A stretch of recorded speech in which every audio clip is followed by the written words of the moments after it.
Hey guys, I'm Brian from XM, and I was just reading some feedback and comments on some collectors receiving our Moon Knight and having some issues with how to place the cape on and the seam lines and everything.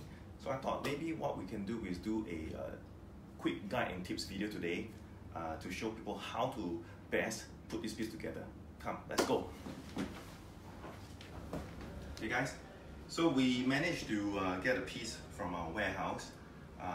It's a production piece from the factory, so we could use this to kind of demonstrate what is it about Moon Knight and how do we set it up properly. So, but before I start, right, just to explain, now the cape itself, actually if you look at the designs and the amount of curvature and details, it is one of the most complicated capes that we've produced to date. Because of the complexity of the sculpt and for shipping purposes and everything, we decided against casting this in polystone or cold-cast porcelain because it will be too brittle and it will very likely break in a lot of places. There are all these little areas which will just break. So the body, however, for Moon Knight, everything else is in cold-cast porcelain, so it's all very hard, brittle and sturdy, right? But so for PU, the thing to understand about PU is that it's actually slightly soft. So if you look, I don't know if you can see this, but you can see that I can actually bend it slightly. So it's actually quite soft and a little bit kind of bouncy in a way. So that's the reason why we did the cape this way, because if this was done in cold-cast porcelain, I think we're pretty sure the breakage is going to be really high, no matter how we pack it.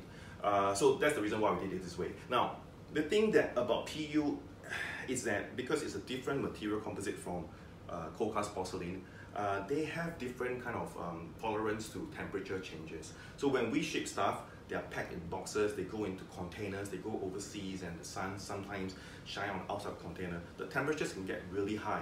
And so PU, being a softer material, tend to be more prone to doing a little bit of warping, which is the reason why when we designed this piece, the connection area here, because because there's a possibility that it might warp slightly, we didn't want it to be done in cold-cast porcelain where it's so exact that if you couldn't fit it in, it will scratch the body. So this is a little bit more soft, so it does that. Now let's put this on and we can kind of go through some of the things and tips and tricks how to make the cape look nicer. So you can see that being a nice, slightly softer material, it's not as heavy, it doesn't take so much weight on the statue itself, on the body. Now, once I place it in, make sure that it's all snugly in place, right? You can see here, there are a few areas of support, the shoulders area, this part, and this shoulder area as well. So these are all the areas that the cape should fit on. And you can start to see that there will be some slight little tolerance of gaps because there's no way for these lines to be perfectly lined up because of the two different materials. Now let's put on the head to see how it looks now. No. Okay, so now we've got the portrait on and you can see that there are still some noticeable small gaps between here. If I turn the statue, you can see gaps here as well. So this is a piece that I've taken up from our production warehouse unit anyway. So this is the same stuff that everybody gets.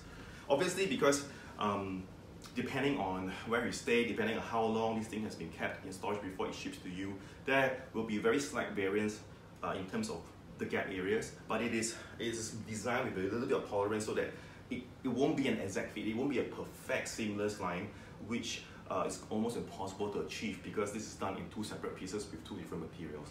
But having said that, we know certain collectors may want to kind of make it even more perfect by making the seam lines as little as possible, and there are ways to do it.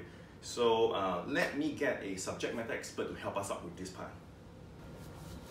Okay guys, I'm so sorry. I said I will get a subject matter expert to help us. I couldn't find any. So I think we'll have to make do with hello Sing. Hey, hi. Hi.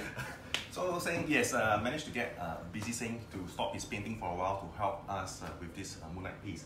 So over on my left, you can see we've got a rice cooker. It is basically not lunchtime. It's just one of the ingredients or one of the tools we need in these tips and tricks. So we talked about having a little bit of seams and how to improve the seams. So Seng is going to walk us through on how he can use hot water or heat to soften the PU and kind of reshape it so that it covers it tightens the shape back. Yeah. So Seng, while you're doing this, right, can I ask you, the water, how hot does it have to be? Everyone know that boiling point for water is 100 degrees Celsius. So basically, even if it's bubbling hot, Still okay. It's fine. Okay, so it doesn't hurt the PU. Yeah, it's just that the time is faster. What about the pain? Will the pain be affected? Because the pain is about 2 to 300 degrees for the pains. Wow. Yes. Okay. Yeah. So it is going to be perfectly safe to use hot water, even if it's really, really hot, right? It doesn't really matter. The hottest water you can get is boiling water, and it doesn't hurt PU, so don't worry about it. So yes, what do we do now? Now we hold our cape this way. Okay. Because that we know that the warping is at the neck area. Or rather, the seams occurs around this connection point. So what we want to do is submerge these areas where the seam lines are, so that it's softer. Yes, right? For us don't submerge everything. Yeah. Okay. Just that area. Just okay. this area. So let's demonstrate so people understand what we mean. Okay. Oh no, there's no rice. Right. So you just need to, it doesn't have to use a rice cooker. So you guys can just have any pot, any pan pot that's yes. Deep enough and yes, wide correct. enough for you to comfortably put this area and submerge it in water. So see, how long do we need to soak it in? I think it's about 15-20 seconds? 15 to 20 seconds. Okay. And even if you go a little bit longer, like 30 seconds, it's not gonna hurt the material. Yeah. It's fine. Just in terms of timing, yeah, I think we're pretty much there. So let's have a closer look. So now you can see the PU has actually softened quite a fair bit. Can you see how soft it is now? Now, don't apply too much pressure, okay? Of course. Yeah. So this is this softened state will last for a few minutes, which is good enough for us to then put it onto the statue. Now, don't worry about the water onto the main body as well, because our paint is resistant, so don't worry about the hot water, it will not hurt the paint. So what Seng is doing is he's going to set up the portrait with the cape in, and while the cape portion is still kind of soft and warm, he's going to press it down at all the areas where the seam lines are. So what this does is that he's basically kind of like pressing the softened material to make it cover the seams. So the theory is that the heat softened this cape, right? So the reason why there are a little bit of these seams in the first place is because when we ship it in big containers and they are packed in very tightly confined space, the heat can go up to as high as 80 degrees, 60 to 80 degrees. 60 to 80 degrees. For long time. For long periods of time. So what happens is during this time, this PU itself could warp a little. As I explained earlier, that's why we make a little bit of tolerance so that it doesn't scratch your body when you put it in. So we're using the same theory, using heat to kind of make it soft again and then tighten the gaps. So what we'll do is, you can see clearly now, the gaps are much lesser.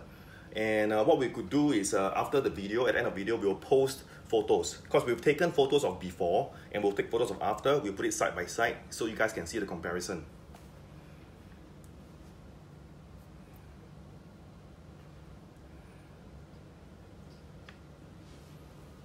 Oh, I forgot to ask you, Seng, when you were pressing it just now, how long do you need to press it for? Until it cool down to about our room temperature. Wow, okay, so basically you press it down and you hold it, for about what, 4 to 5 minutes until it cools down. And if you want to quicken the whole thing, you could have take a cloth, take a rack, put it with cold water, and put it on top. Because again, heat softens PU, and cold water will make it harden again. Yeah. So that's one way you can quicken it. But if I would just hold it and then for 3-4 minutes, not an issue, right? Yeah. And you have helpers, can call your helpers to use the cold rack to help you. If you want to make it faster. Just leave it there. So. Yeah. Like what Seng has just done was just pretty much hold it for about 2 minutes, I think. And I can see there's we'll take some photos to show you the improvements, right? Yeah. So okay, so just a recap. The reason, as I explained earlier, of the video is that the cape and the body are made from different materials. The cape is made of soft PU because there is really not a lot of other alternatives we have. If we make the cape in cold cast porcelain, it can't be as thin and as there'll be a lot of breakages, and you will not survive the shipping. Yeah, and even if it survives the shipping, when you try to put the cape on, being a cold cast porcelain, onto the cold cast porcelain body, it's likely going to cause a lot of scratching and chipping. So that's why the softer cape material actually works. But the downside is it will have a little bit of tolerance for small seams at the contact points. But I think with this tip, you could reduce those. Yes, correct. Yeah, so and see how thin the cape we made. I don't think anyone can make this style thin cape in the market for now. In polystone, you can't make it this way. And the shapes. Yeah, it's gonna be too thick if you use cold cast porcelain. Yeah. So, yeah. See, it's never been all very thin. Yeah. Well, thank you so much, Seng, for coming to help me with these tips and all. Don't worry. Yeah, let me just say that I collect a lot of PVC anime statues as well, and they are made from PVC, which is also softer plastics. So this tip work as well. Yeah, so you can do it. Yeah, so if you have a PVC statue kind of like leaning, you could dip the portion where it's leaning into the warm water. Yes. Until it softens, straighten it again, cool it, and then that should help a lot. Yeah. So we hope the tips help all the collectors, and if you like the video and you'd like us to do more, just comment below the YouTube and let us know what else you'd like to see us do. Okay, thank you, Seng. Thank you.